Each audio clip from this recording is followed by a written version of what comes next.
And lastly, we have the main event here between Alexa Grasso and Viviane Araujo. And this is another fight that's an excellent fight. I think the last two fights to close out this card are both really high-level fights. I would classify Alexa Grasso and Viviane Araujo as two of the better girls in all the weight classes in the UFC, not just 125 pounds, but 135, 115, 145. I think that Alexa Grasso and Viviane Araujo, skills-wise, could stack up with any of the girls in those divisions as well. And Alexa Grasso has already proven that a little bit by making it into the top 10 at 115 pounds. And I think back then at 115, she was given a little bit of away from her performance with the weight cut. At 125, she's much bigger, much more filled out, looks a lot better in my opinion.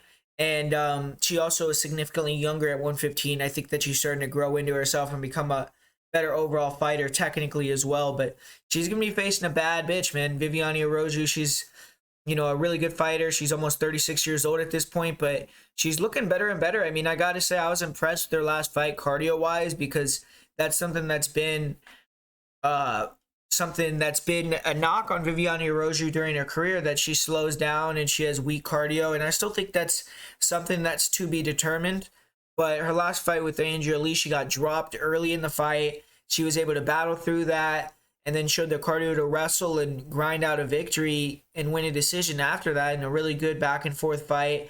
Araujo for that fight also weighed in at 125 pounds on the dot after, I believe, all of her other fights in the UFC had been her weighing in at 126. So I think that was just another little bit of a, I don't even know if you want to say a statement, but it was just something that you saw. Okay, she didn't even have to take that extra pound, and she looked really good cardio-wise. So she must have been in phenomenal shape during that fight camp. So she comes in and she hits 125 championship weight on the scale again. You could maybe expect her to be in really good cardiovascular condition.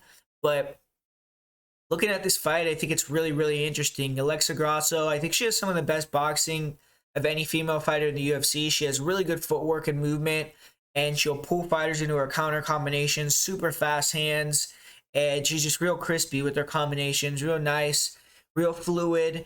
And sometimes she could struggle with girls that really pressure her heavy, but she lands clean counters and she stays on the bike, and she's gotten a lot better at not letting girls clinch her up and make it an ugly fight, make it a war.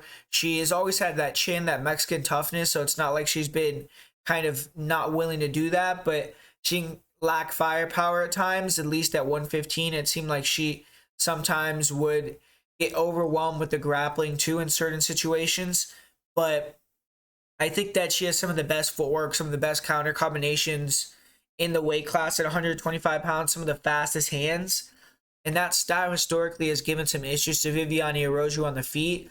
Araujo's a marauder. She's a girl that wants to pressure forward, use that Muay Thai. She throws real heavy leg kicks, and she has a nice speed when she throws, her shots with speed, like when she wants to just go from point A to point B. But most of the time she's loading up trying to throw power shots.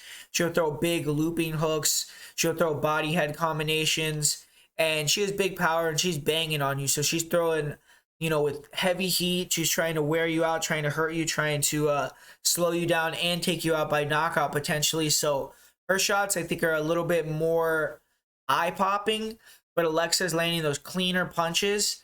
And I think that, you see Araujo sometimes, she can be a little bit plotty the way that she comes forward. At first, she's real good with her in and out movement, real fluid, and she's real fast with her feet. But she slows down quick in terms of that.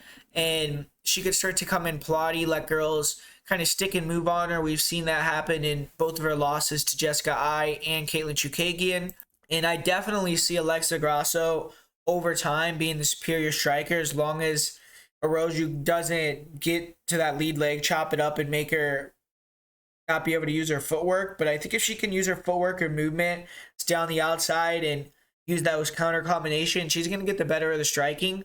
And Araujo, I think, is going to have to become a wrestler and really try to make it a dogfight, get it against the cage, get it to the ground, and try to implement that top game, stay out of the guard of Grasso, maybe get in a half guard or get into side control, stay heavy and control the fight. And that's where Araujo, we're going to see if she has the cardio, because Alexa Grasso, in my opinion, has improved a lot with their grappling tenfold. I mean, if you look at the Carlos Barza fight, she was getting taken down pretty easily in that fight. But you see her more recent fight, she's had much better takedown defense against Macy Barber. She showed a lot better clinch work, and she also, in my opinion, is really good off of her back at creating scrambles. She's really hard to hold down. Nice triangles. She was able to create a scramble with a triangle, get on top in her fight with Macy Barber, and then get close to a rear naked choke at the end of the round. And then in her last fight, you saw her against Joanne Wood take the back, dominate, and get the submission win quickly. So I think she's improving a lot in her grappling as well. And I don't think Araujo is going to be able to hold down Alexa Grasso. And I see that being the difference in the fight, because I feel as if Viviane Araujo is one of these girls that she needs time, and she needs to be able to hold down girls and breathe, take a breath, get her cardio back. And she can't just get constant takedowns. When girls stand up right after they get taken down by Araujo, you see Araujo start to take real heavy breaths, get real tired, slow down, start to become more hittable on the feet. And I feel as if Alexa Grasso is going to be the better striker over time. And I think on the ground, she's going to be maybe taken down a couple times, but be able to use her jiu-jitsu to create a scramble and reverse, get on top, or use it to get back up to her feet and not give Araujo that chance to control and have a long time to breathe and stay on top and work ground and pound and things like that. I think she's going to get right back up and make her work again. And I see Grasso having the far superior cardio. I think that technically everywhere she's just a little bit better. I just think Araujo is a great athlete. She's very explosive, very physical, and that can kind of closen up that gap, and that's why it makes for a close competitive fight. And one thing that I think really favors Grasso majorly is the 5-round factor. I think if it was 3 rounds, Araujo would have a lot better chance to maybe steal a couple rounds with the grappling, or even be able to be competitive in the striking around and then steal a round with the wrestling. But I feel as if with this being 5 rounds, that Grasso's really going to be able to cement it and show her worth down the stretch and show that she's the real winner in the fight. And I feel as if how this fight's going to go is Grasso's going to be moving, pulling Araujo into the bigger shots. He's going to be landing some nice combinations, landing some big punches. I think Araujo's going to have the chain to take it and land some shots of her own, but I think they're going to be fewer and far in between. And I think as the fight goes on, they're going to be even less and less pronounced in terms of power and impact. And I also feel as if that Araujo may get a few takedowns, but she's not going to be able to cement position and control Alexa Grasso off her back. I think Grasso is going to be able to create scrambles, get back up to her feet, get Araujo tired, and then I think it's going to be easier, more smooth sailing on the feet after Araujo does start to fatigue a little bit. So for me, I'm going to pick Grasso to win this fight via decision. I think she's going to announce herself as maybe the next title challenger with this win, because I could see the winner of this fight facing Valentina Shevchenko or facing whoever is the champion at the time. And that's what I'm going to go with. I'm going to go with Alexa Grasso by decision. So there's the full card predictions and breakdowns video for this card. Hope you guys enjoyed it. And as far as my parlay of the week goes, I'm going to go with the parlay of Askar Askarov and Tatsuro Taira. For my most confident pick this week, I'm going to go with Joe Anderson Brito. There you have it. That's my full card breakdown and predictions video for UFC Vegas 62, Alexa Grasso versus Viviane Araujo.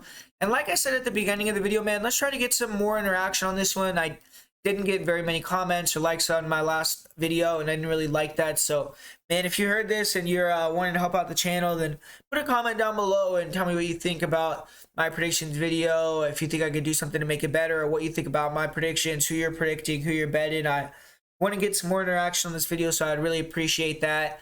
And besides that, just check out the Patreon for all my bets on this card. I got already 5 or 6 bets, I believe, locked in for UFC Vegas 62, and I'm going to be looking at KSW, LFA, and several other shows that there's going to be odds for MMA this weekend. So the grind never stops in terms of betting on all these other promotions. We're up well over 90 units on the year, so that's something I'm pretty proud of, and I think that proves that the Patreon is worth the money that you pay for it.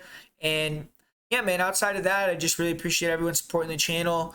And I'm going to be back next week with the UFC breakdown and predictions video, so make sure to be on the lookout for that. And thanks for watching.